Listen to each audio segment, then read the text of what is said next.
Bueno, vamos a empezar ahora la parte de revisión de comunicaciones presentadas a la ACR del año 2014 que se celebró en Boston. Muy bien. Yo voy a revisar 6 comunicaciones. Deciros que se presentaron aproximadamente 70 trabajos a la ACR de Boston sobre metotrexato, que nosotros vimos los póster y asistimos, la única comunicación oral que hubo, y que después de esta vista in situ de los póster y de las comunicaciones hemos hecho una selección que creemos que son los temas más interesantes. Yo voy a revisar 6 comunicaciones, 2 de farmacodinamia, 1 de adherencia y 3 de utilidad de la vía parenteral. En lo que respecta a farmacodinamia, una primera comunicación lo que intenta es ver el efecto que tiene la utilización del metotrexato en la reducción del riesgo de desarrollo de diabetes en pacientes con artropatías inflamatorias, sobre todo con artritis reumatoide y artritis psoriásica. Bueno, parece que la artritis reumatoide y la artritis psoriásica favorecen la aparición de diabetes y que el uso de FAM en general y de metotrexato en particular podría producir este riesgo. Para ello, hacen un estudio en pacientes con artritis reumatoide y artritis psoriásica que están vírgenes de tratamiento con metotrexato y valoran una serie de variables que tenéis ahí, pues del metabolismo lipídico y de la resistencia a la insulina, es decir, de la función celular de las células beta del páncreas endocrino y de la reserva funcional de insulina, que son los índices estos, el HOMA y el QICI, ¿no? Incluyen 16 artritis reumatoide y 10 artritis psoriásica. Bueno, el uso de metotrexato consigue una remisión o una baja actividad de la enfermedad en el más del 75%. Los parámetros analizados prácticamente no se modifican, salvo la hemoglobina glicosilada. La hemoglobina glicosilada, como veis en la gráfica, baja de 5,8 a 5,5 y esto es una reducción estadísticamente significativa. Y entonces la conclusión es que el uso de metotrexato en estas situaciones clínicas podría reducir el riesgo de desarrollo de diabetes, sobre todo en pacientes que ya tienen una tendencia o una resistencia insulínica previa. El siguiente punto dentro de la farmacodinamia es la única comunicación oral que hubo sobre metotrexato en el Congreso ACR. Lo que es un trabajo hecho en Japón y lo que intentan evaluar es si la monoterapia con dosis bajas de metotrexato es capaz de ejercer un control eficaz de la actividad clínica de la enfermedad y de retrasar la progresión radiológica. Y además de eso, si puede existir algún predictor que identifique en los pacientes que reciben monoterapia a dosis bajas por artritis reumatoide, que identifique a la población que efectivamente va a tener un mejor control clínico y una menor reducción de la progresión. ¿Vale? Entonces, hacen un seguimiento prospectivo durante 3 años de 161 pacientes. Dosis bajas son 4 miligramos semanales, más menos 0,9 de desviación estándar. Os recuerdo que es población japonesa. Y evalúan la actividad clínica por los procedimientos tradicionales, el DAS y el HAQ, y el HAQ modificado, y luego hacen una estratificación de la población en la progresión radiológica. La progresión la miden por el índice de Sharp modificado por Van der Heide y estratifican a la población en 3 grupos, ya lo vimos ayer en la sesión de AR precoz, ¿no? Los que están en remisión radiológica, que son los que progresan menos de 0,5 unidades año, los que tienen una progresión clínicamente significativa, que son aquellos que progresan más de 3 unidades al año, y los que tienen una rápida progresión radiológica, que como ves ahí, lo que tienen es un aumento del índice de Sharp total mayor de 5. Entonces aquí tenéis los resultados. Lo que se observa es que con esta dosis, con esta monoterapia de dosis tan bajas, a los 3 años prácticamente la mitad de la población está en remisión radiológica, es decir, no ha habido progresión radiológica evaluada por el índice de Sharp y que los niveles bajos de metaloproteinasa 3 son los que de alguna manera predicen o pueden predecir los pacientes que no van a tener la progresión radiológica. Dentro de adherencia, el artículo o el póster que traigo es un póster que yo creo que me parece interesante, nos ha parecido interesante. A pesar de lo que sucede en otras enfermedades crónicas, como la diabetes, la epilepsia, el SIDA, la adherencia descrita al metotrexato en el tratamiento de la artritis reumatoide no es nada baja. Como veis ahí, las cifras reportadas oscilan entre el 58, el 59 y el 88%. Son tasas de adherencia altísimas, ¿no?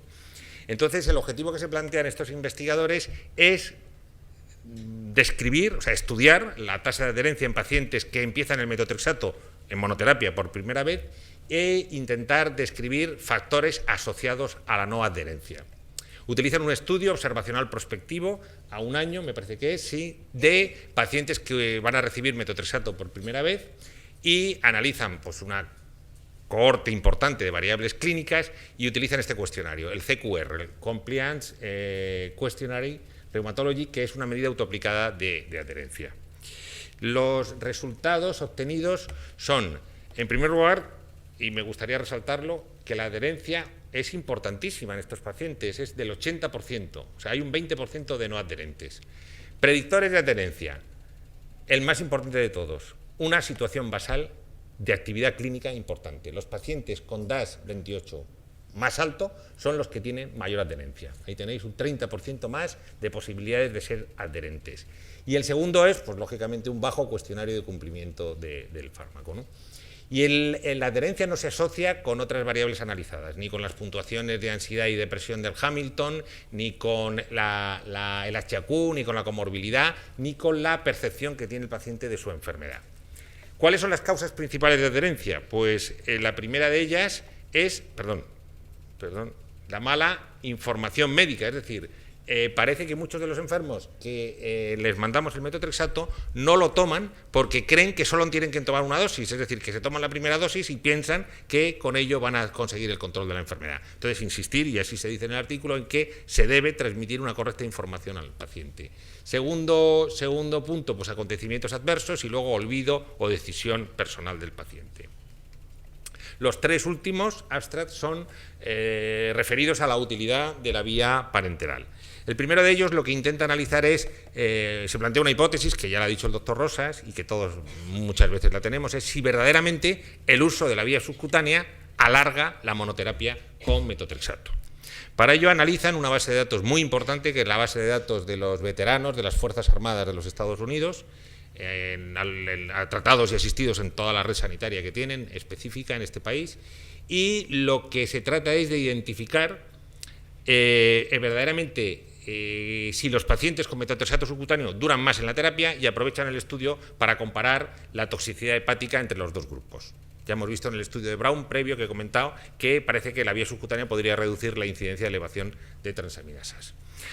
Son pacientes procedentes de esta base de datos, analizados entre entre octubre de 1999 y septiembre del 2009, es decir, durante 10 años, y lo que se cogen son los pacientes que empiezan en monoterapia con metotrexato después de un cambio y analizan el tiempo en el que están con esa monoterapia, vía oral o vía subcutánea, hasta otro cambio posterior. Otro cambio posterior que puede ser cambiar de FAME o añadirle un fármaco biológico. Esa es la población que se está estudiando. Y los datos que encuentran son, analizan 7.000 pacientes, de los cuales al final verdaderamente son útiles para el análisis 4.000, prácticamente 4.000, 3.900 y muchos. Son básicamente hombres.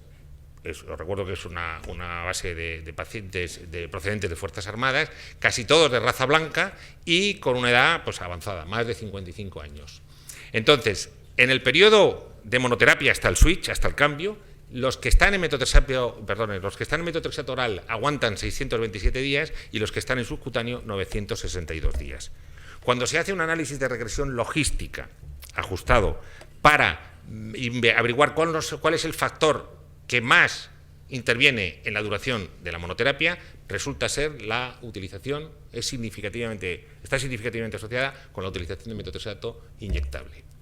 Y no hubo diferencias entre las dos administraciones, entre la oral y la subcutánea, en la elevación de transaminasas. Entonces, la conclusión de estos autores es que el uso de metotrexato subcutáneo alarga la monoterapia, la hace más duradera, la monoterapia con metotrexato, puede, de alguna manera, facilitar el retraso en el uso del biológico y, por lo tanto, reducir el coste, reducir el gasto. La segunda comunicación lo que intenta es, en este mismo sentido, no solo ya ver lo que dura la terapia, sino si verdaderamente es eficaz en el control de la enfermedad. Entonces se analiza una población de pacientes en el Reino Unido que cambian de metotrexato oral a metotrexato subcutáneo. Proceden me parece que de Kent, analizan entre el año 2003 y el 2011 y lo que analizan es en los pacientes que cambian tanto por falta de eficacia, por falta de seguridad, cuál es el control del paciente. Hay que decir que los pacientes que cambian por falta de seguridad es por un efecto adverso, y los que cambian por falta de eficacia es porque por protocolo en el Reino Unido, cuando un paciente no se controla con una dosis de metotrexato oral y hay que subírsela, cambian directamente, al menos en este centro, a la vía subcutánea. Se mide, como tenéis ahí, la actividad clínica antes y después del cambio, a los 6 meses del cambio, y también el tiempo medio de duración de la monoterapia. Y aquí tenéis los resultados. Se analizan 112 pacientes, 44% cambian de la vía oral a la vía subcutánea, 41% por intolerancia y 58% por ineficacia. La duración del metotrexato subcutáneo en monoterapia total es de 32 meses, en los que cambian por intolerancia es de 28 meses y en los que cambian por ineficacia es más prolongada, es de 35 meses prácticamente, 34,5. Y aquí tenéis los datos de control del enfermo. Tenemos aquí reflejados los valores de baja actividad y remisión a los 6 meses en los pacientes que cambian a metotrexato subcutáneo.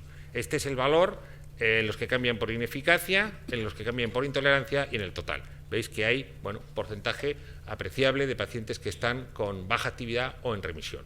Y la conclusión es que, además de ser duradera, la monoterapia con metotrexato pues es eficaz en el control clínico de la enfermedad. Y la última de todas es esta. Esta es lo mismo, prácticamente, o sea, una conjunción de las dos anteriores, análisis de la duración y análisis del control de la enfermedad, pero en general en artropatías inflamatorias. Aquí se incluyen básicamente artritis reumatoide y artritis psoriásica, pero también hay algún caso de artritis idiopática juvenil y de otras enfermedades en las que se analiza esta variable o estas variables.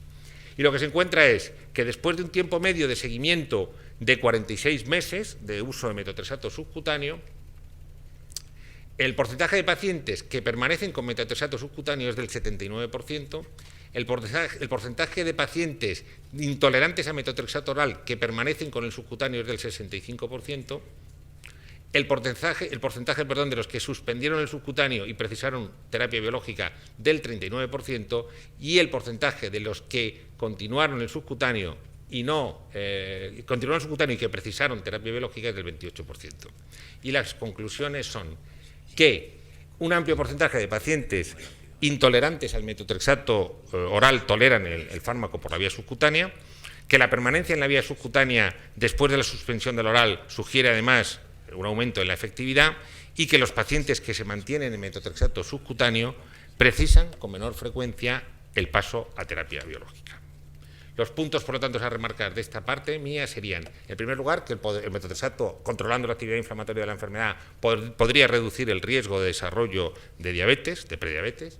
En segundo lugar, que en la R y en una población determinada, de una raza determinada, la monoterapia con dosis bajas puede ser eficaz a largo plazo para controlar la actividad clínica y retrasar la progresión radiológica de la enfermedad. En tercer lugar, la tasa de adherencia al metotrexato es alta en los análisis que se han publicado y en el análisis concreto que yo traigo aquí. Y por último, que la administración parenteral de metotrexato, pues hay mucha evidencia, comunicaciones y artículos, que alarga la duración de la terapia, que permite un control eficaz de la enfermedad y que, por lo tanto, de alguna manera podría retrasar la aparición de las terapias biológicas. Y esto es todo. Muchas gracias.